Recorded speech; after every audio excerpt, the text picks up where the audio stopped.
여러분 안녕하세요. 여러분과 함께 신앙의 성숙을 꿈꾸는 박대진 전도사입니다. 네, 여러분 이제 드디어 계절이 돌고 돌아 겨울이 지나가고 봄이 찾아왔습니다. 어떻게 아냐고요? 물론 따뜻해진 날씨로도 알 수 있겠지만 사실 지난 3월 5일 금요일이 이 봄의 절기를 알리는 경칩이었기 때문인데요. 이 경칩은 겨울잠을 자고 있던 개구리와 벌레들이 봄이 오는 소리에 깨어났다라는 뜻에서 이런 이름이 지어졌다고 합니다. 우리도 이 겨울에 취해 꽁꽁 싸매두었던 몸과 마음이 있다면 활짝 펴고 이 봄의 기운을 만끽하면 좋겠다 싶습니다. 우리 함께하고 있는 오늘의 유튜브 신앙 컨텐츠, 혹시 우리 신앙 잠자고 있었던 건 아닐까요? 그렇다면 우리의 신앙도 좀 흔들어 깨우고 우리 이 시간 함께 신앙의 성장과 성숙을 향해서 함께 나아갔으면 좋겠습니다.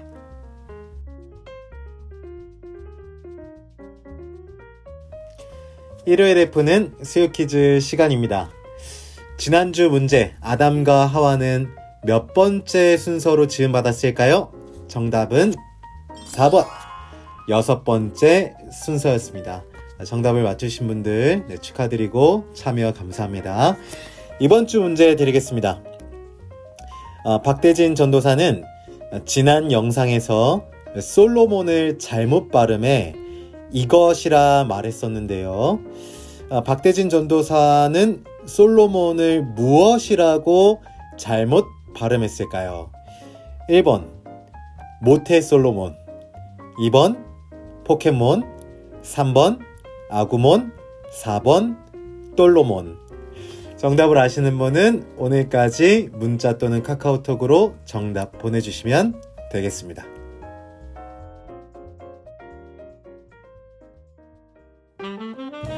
성경 속 인물탐구 후아요 시리즈, 오늘은 노아에 대해서 함께 알아봅니다.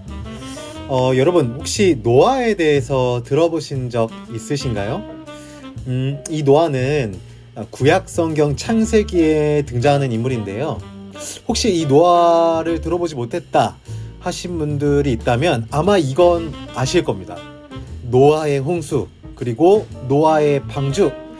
이건 여러분 아마 들어보셨을 것 같은데요. 2014년엔 이렇게 영화 노아가 출시되기도 해서 아마 들어봤을 것 같은데, 그래도 모르겠다, 여러분 괜찮습니다. 오늘 함께 노아란 어떤 사람인지, 또 이 노아를 통해서 우리가 배울 신앙의 교훈은 뭔지, 노아의 홍수는 또 무슨 일이고 노아의 방주는 또 뭔지 우리 하나씩 차근히 알아가 보도록 하겠습니다. 첫 번째, 노아는 어떤 사람일까요? 너무나도 당연한 이야기이겠지만 노아는 아담의 후손입니다. 정확하게는 아담의 9대손이 바로 이 노아라고 하는데요. 이건 TMI인데, 여러분 현대인의 평균 기대 수명이 얼마냐면 대략 80세에서 많으면 100, 더 나아가면 110 막 이렇거든요. 그런데 이 아담부터 노아까지의 평균 수명을 계산해 봤더니 놀라지 마세요. 대략 900살이라고 합니다. 아담 같은 경우에는 930살까지 살았다고 하고요. 오늘의 주인공 노아 950살까지 살았다고 합니다. 그리고 성경에서 가장 오래 산 사람이 누구냐? 바로 969살까지 산 노아의 고조 할아버지 무두셀라라는 사람이라고 합니다. 뭐 중요한 내용은 아니지만 그냥 기본 상식으로 여러분 알아두시면 좋을 것 같고요. 그래서 대체 노아가 어떤 사람이냐? 자, 이제 말씀드리도록 하겠습니다. 창세기 6장을 보면 이런 장면이 나와요. 어느 날 하나님이 하늘에서 이렇게 아래를 내려다 보셨다고 합니다. 이렇게 보시면서 아이고 사람들 잘 사나? 서로 좀 도와주고 사랑하라 그랬는데 잘 사나? 이렇게 쭉 둘러보셨다고 해요. 그런데 둘러보시니까 완전 엉망진창이더라는 거죠. 서로 막 뺏고 때리고 막 싸우고 뭐 내가 잘났네 네가 잘났네 완전 난장판이었는데, 그런데 단 한 명, 지혜롭고 멀쩡한 사람 하나님을 아는 사람이 있었으니 그게 누구냐면 바로 노아였다는 거죠. 성경의 표현을 빌려 얘기하자면 노아는 하나님 보시기에 의로운 사람이었다고 하고 또 하나님의 은혜를 입은 사람이었다고 합니다. 살면서 이런 평가받기 정말 쉽지 않은데, 그죠? 어쨌든 노아, 하나님을 아는 지혜로운 사람이었다는 거 꼭 좀 기억하시길 바라고요. 두 번째, 노아의 홍수. 이게 뭘까? 무슨 일이 있었나? 이걸 좀 함께 살펴보겠습니다. 그러니까 아까 제가 하나님이 하늘에서 사람들이 사는 모습을 들여다보셨다고 했잖아요. 보니까 완전 다 흥청망청으로 사는 걸 보게 되신 거죠. 그걸 보시고 하나님이 완전 잔뜩 화가 나셨습니다, 여러분. 그러니까 여러분, 살면서 정말 조심해야 될 때가 몇 순간 있는데 그게 언제냐면 첫 번째, 엄마가 화났을 때, 그리고 두 번째, 아빠가 화났을 때, 그리고 마지막 세 번째가 하나님이 화가 나셨을 때입니다. 이럴 때는 진짜 좀 정신 차리고 분위기 파악하고 눈치껏 행동을 좀 해줘야 돼요. 안 그러면 우리 생명이... 어쨌든 하나님이 엄청 화가 나셔서 이놈 새끼들 안 되겠다, 혼쭐을 내야지 하시고는 전 세계를 워터파크로 만들어 버리십니다. 40일 동안 엄청난 양의 비를 쏟아내리셔서 전 세계를 워터파크로 만드셨어요. 그러니까 이게 사실은 말이 좋아서 워터파크지 사실상 전 세계를 물바다로 만드신 건데, 이 노아가 살던 때에 이런 큰 홍수가 났다고 해서 노아의 홍수라는 별명이 붙여졌다고 합니다. 마지막 세 번째, 그렇다면 노아의 방주는 대체 무엇일까요? 노아의 방주는 하나님께서 마련해 두신 피할 길, 다시 말해서 노아가 혼나지 않도록 준비해 두신 하나님의 배려라고 말할 수 있습니다. 그러니까 왜 우리가 잘못도 안 했는데 혼나면 엄청 억울하잖아요. 그래서 워터파크를 만들기 전에 노아를 따로 이렇게 부르셔가지고 얘기를 해주셨어요.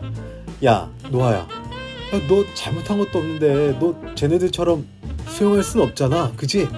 그러니까 너 저기 산꼭대기 올라가서 커다란 배 만들어, 응? 그래서 거기 가족들 다 태우고 저기 불쌍한 동물들도 다 태워가지고 너네 다 안전하게 있어, 응? 알겠지? 라고 얘기를 해주셨어요. 그렇게 노아는 뚝딱뚝딱 커다란 배를 만들게 됐고 거기에 가족들과 수많은 동물들을 태웠다고 합니다. 그 다음에 워터파크가 개장됐을 때 수많은 사람들은 쉬지도 못하고 하루 종일 헤엄치고 강제로 수영해야 했지만 노아와 가족들, 그리고 동물들은 방주, 커다란 배 안에서 안전하게 지낼 수 있었다고 합니다. 참 다행이죠?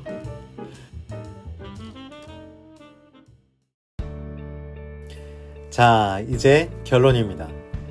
오늘은 하나님 앞에 의로웠던 사람, 그리고 하나님께 은혜를 입었던 사람, 그래서 지혜롭게 방주를 만들어 홍수를 피했던 노아에 대해서 함께 알아봤습니다.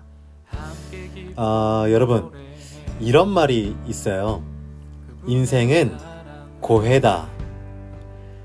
이 고해가 뭐냐면 한자 뜻 그대로 고통의 바다라는 뜻인데요. 살다 보면 이런저런 어려운 일을 만나기도 하고 내가 원하지 않았지만 누군가로부터 상처를 받기도 하고 또 내가 어리석어서 잘못과 실수로 고통을 겪기도 하는 게 우리의 인생이라는 뜻인데요. 그래서 마치 워터파크 속에서 쉼없이 헤엄쳐야만 했던 사람들 같이 때로는 우리도 이 고통의 바다 속에서 빠져나오지 못할 때가 있다는 겁니다. 그럴 때 우리에게 필요한 것은 무엇이냐? 어떤 돈도 아니고 어떤 스펙도 아니고 학벌도 아니고 바로 노아의 방주와도 같은 하나님의 지혜가 우리에게 필요하다는 뜻입니다. 지혜는 하나님을 아는 것에서 출발합니다. 하나님을 알아가는 일은 예수님을 통해서만 가능합니다. 사랑하는 저와 여러분 모두가 한 주간의 삶을 통해서 예수님을 깊이 만나고 또 하나님을 알아감으로 지혜를 배우고 지혜를 마음에 품어 살 수 있기를 진심으로 바라고 소망합니다. 하나님께 은혜를 입었던 노아처럼 신앙의 성장과 성숙을 이루는 한 주 되시기를 진심으로 바라고 소망하고 기도합니다.